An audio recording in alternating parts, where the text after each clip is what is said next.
All right, today we're going to dive into the incredible and, often really surprising world of animal intelligence. We're going to break down how all these different species think, how they solve problems, and ultimately how they survive in a world that is constantly testing them.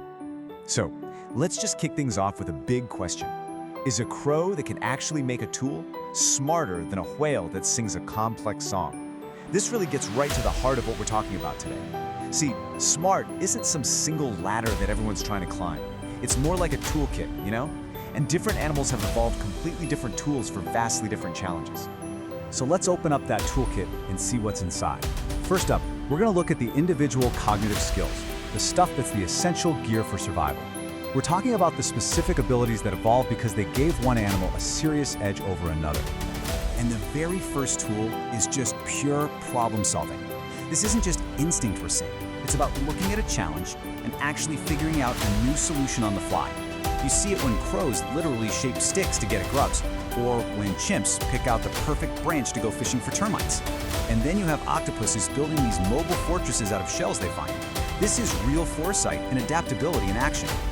Now, tool use itself, that's a big one, right? It's kind of a classic sign of advanced thinking, because it shows an animal can look at an object, not for what it is, but for what it could be. And it's not just primates and birds either. I mean, look at dolphins. Some of them carry sponges on their noses to protect them from sharp stuff while they're looking for food. And get this, it's a learned behavior, passed down through generations. It's a tool, sure, but it's also a kind of culture. Okay, another incredibly powerful tool is memory. In the wild, having a good memory can literally be the difference between life and death. You've got an elephant matriarch who remembers a secret water source during a drought that the rest of the herd totally forgot. Or a pigeon using its own internal GPS to cross an entire continent. And of course, squirrels, creating this incredibly detailed mental map just to survive the winter. And let's just stick with that squirrel for a second. We're talking about the ability to bury and then accurately remember the locations of up to 10,000 nuts. I mean, think about that. That is just a staggering feat of memory. It's a direct evolutionary advantage that ensures it gets through the absolute harshest months of the year. Okay, so we've seen some incredible individual skills, but some challenges out there, like say trying to take down prey that's way bigger than you, are just too big for one animal to handle alone. And this is where intelligence goes social. Let's take a look at the power of collective intelligence. A wolf pack on the hunt is just a perfect example of a coordinated strategy. It is not some chaotic free-for-all. They survey their prey, they seem to actually plan, and then different wolves take on specific roles. Some will flush the prey out towards others that are lying in wait. It's a really complex, synchronized attack that absolutely relies on every single member of the team doing their part. So how do they coordinate all this? Through some really advanced communication.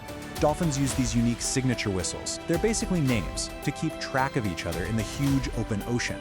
Honeybees perform this intricate waggle dance, where the angle of the dance tells her sisters the direction of food compared to the sun, and how long she waggles tells them the distance. And meerkats, they actively teach their young how to hunt. This isn't just instinct, this is information transfer. It's culture. So here's the crucial point in all this. For so many of the world's most successful species, intelligence isn't just about what's going on inside one animal's head. It's the network that connects the whole group, and that allows them to solve problems that no single individual ever could. All right, for our final section, let's zoom all the way out. We've seen individual tools, we've seen collective strategies, but what happens when you unleash all of this brain power on an entire ecosystem? Well, the answer is that smart animals don't just live in their environment, they actively go out and shape it.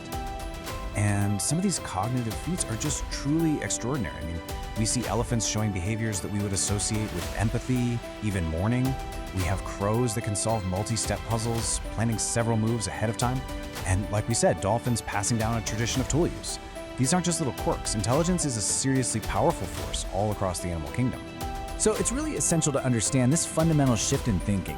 The most intelligent animals are not just passive players. They're not simply reacting to whatever nature happens to throw their way. No, they are actively shaping it. A wolf pack's hunting strategy doesn't just feed the pack, it regulates the populations of their prey. That, in turn, changes the vegetation patterns, which can actually change the course of a river. Their intelligence becomes a literal force of nature, completely re-engineering the landscape. So, when you boil it all down, intelligence, in all of its diverse and amazing forms, is the ultimate survival tool. From memory to tool use to teamwork, it allows animals to confront and solve the immense challenges of a really competitive world. And it proves, without a doubt, that in nature, brains are every single bit as powerful as brawn. And that just leaves us with one last thing to think about. If intelligence is nature's ultimate tool, and it's used by countless species to survive and shape their world, well, what does that mean for us? The species whose intelligence has given us the power to shape the entire planet. It's definitely something to think about.